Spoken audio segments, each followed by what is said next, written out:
आत्मा के सुख भोगने के लिए कैसा होना चाहिए? सोचो बात। आत्मा के सुख भोगने के लिए बिल्कुल ईमानदारी होना चाहिए, बिल्कुल जैसे हो बिल्कुल वैसे।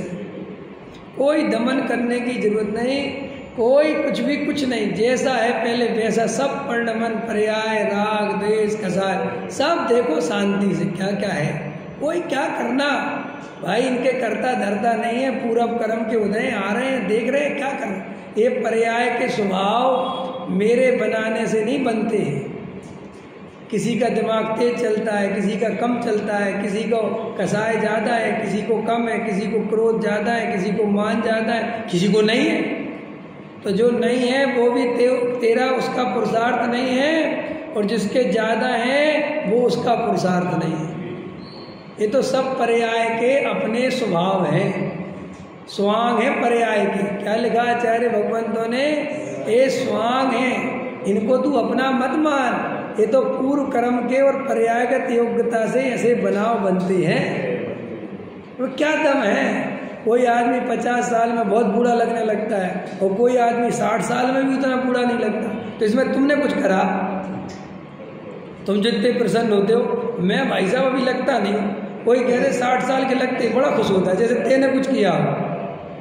और सुनो, जो देर में जवान लगते हैं वे बहुत जल्दी खतरनाक बूढ़े होते हैं।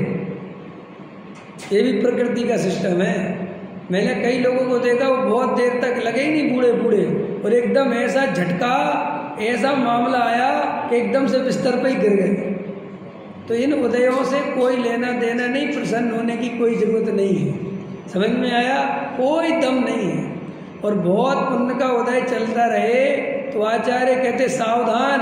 क्यों? कि तेरा एक भी बीच में पाप का उदय नहीं आ रहा, तो वे सारी पाप की प्रकृति कहाँ है?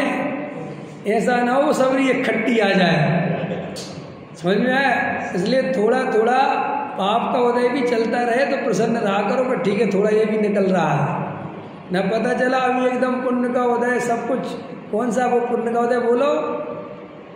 निरोगी काया, घर में माया, कुलवंती नारी, पुत्रज्ञाकारी, कोई चारों सुख चल रहे। तो आचार्य कहते सावधान,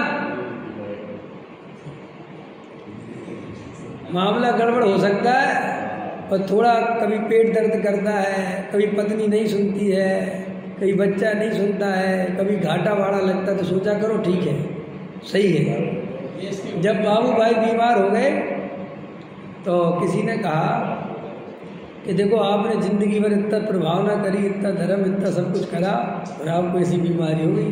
तो बाबू भाषा कहते थे पता, देखो भाई हमें जाना स्वर्ग, समझ में? अब हमारे वहाँ कोई उदय फुदय आ नहीं सकता, ठीक है कि नहीं? अब इसलिए जो पूरब के बचे हुए थे वही निकलेंगे कि नहीं निकलेंगे? है मैं तो पक्की बात है। इसलिए अपन को ये उदय फुदय पे इतराना नहीं चाहिए। ये सब कर्म के उदय से जीव का कोई संबंध नहीं।